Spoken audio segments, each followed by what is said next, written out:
Corsia 1 parte Tazio Bonelli Fuchs, Città Sport Vicenza.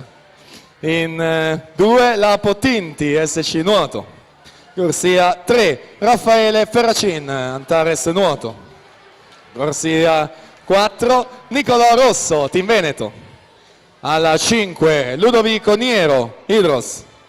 Corsia 6 Sebastiano Hadbahov, Aquapolis. Corsia 7 Nicolò Gallina, Zeus Lab Montebelluna. Corsia 8 Alessandro Pavan, Zeus Lab Montebelluna.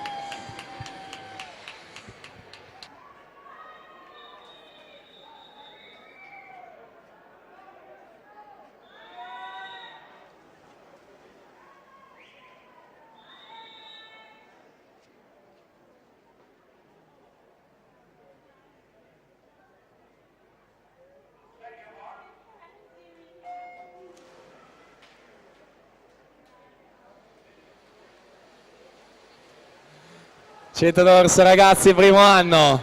Nicolò Rosso, Team Veneto in corsia 4, 1:1:82 in batteria, di gran lunga tempo migliore nuotato questa mattina.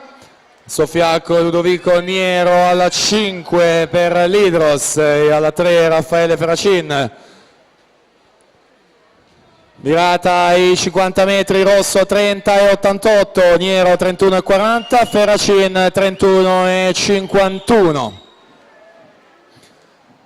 Atleti che si apprestano ad effettuare la terza e conclusiva virata, ovvero quella dei 75, ed immettersi nell'ultima subacquea prima delle bracciate conclusive che li riporteranno alla testata principale. Si fa interessante la lotta per la seconda posizione, mentre Nicolò Rosso là davanti si prende il titolo 1:02:43 su Ludovico Niero 1:04:63 e terzo posto Raffaele Ferracin 1:05:58.